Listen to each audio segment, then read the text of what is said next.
Hello everyone, how are you today? Hai, namaku Irhamna.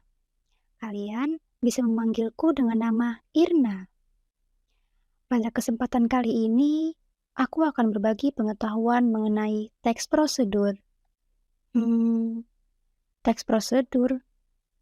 Apakah kalian pernah mendengarnya? Setiap harinya, kita selalu melakukan kegiatan yang merupakan hasil implementasi dari teks prosedur. Misalnya, membuat nasi goreng, memasak nasi, menumis sayuran, bahkan menyeduh teh atau kopi saja ialah bentuk dari penerapan teks prosedur. Nah, agar pemahaman kalian mengenai teks prosedur lebih meningkat, yuk simak pemaparan materi dari aku. Selamat menonton! Teks prosedur adalah sebuah teks yang berisi langkah-langkah atau tahapan untuk melakukan suatu hal. Teks prosedur menjelaskan cara membuat atau mengerjakan sesuatu dengan langkah-langkah tertentu yang ditulis secara terstruktur dan sistematis. Tujuan teks prosedur adalah untuk menjelaskan kegiatan yang harus dilakukan agar pembaca atau pemirsa dapat secara tepat dan akurat mengikuti sebuah proses membuat sesuatu, melakukan suatu pekerjaan, atau menggunakan suatu alat. Ciri-ciri teks prosedur. Yang pertama yaitu menggunakan kata-kata kerja perintah. Kedua, menggunakan konjungsi. Ketiga, menggunakan kata-kata teknis. Keempat, terdapat tujuan kegiatan yang dibahas. Dan yang kelima atau terakhir, ada alat dan bahan yang digunakan untuk membuat kegiatan yang dibahas. Selanjutnya, kita beralih ke materi mengenai jenis-jenis teks prosedur. Teks prosedur terbagi menjadi dua jenis.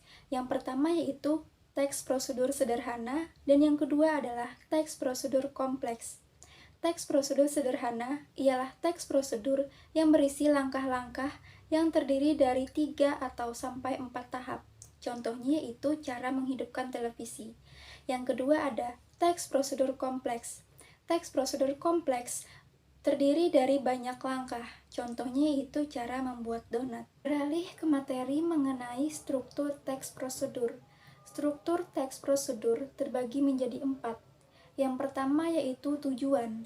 Tujuan adalah hal yang ingin dilakukan dalam teks prosedur. Biasanya terdapat pada judul atau paragraf pertama teks prosedur yang dijelaskan secara singkat. Yang kedua ada material. Pada bagian ini bisa dituliskan alat, bahan, atau hal-hal yang perlu dipersiapkan untuk membuat sesuatu. Yang ketiga, langkah-langkah. Ditulis dengan kalimat yang logis, sistematis, dan tidak bertele-tele agar pembaca tidak kebingungan. Yang keempat atau yang terakhir ada penegasan ulang atau penutup.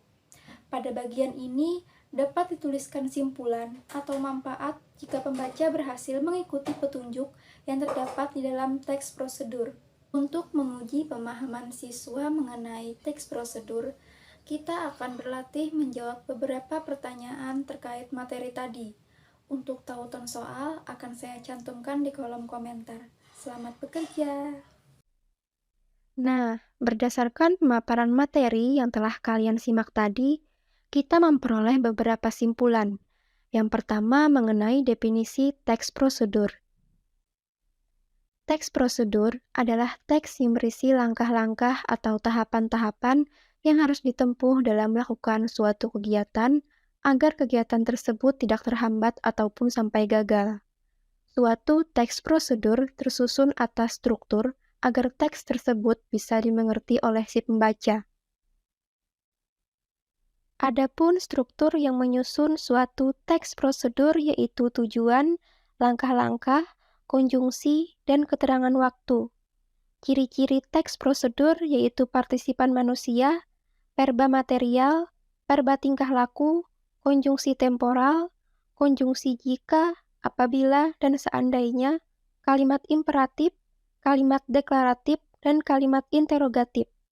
Sedangkan teks prosedur sendiri dibagi menjadi beberapa jenis, yaitu teks prosedur sederhana dan teks prosedur kompleks.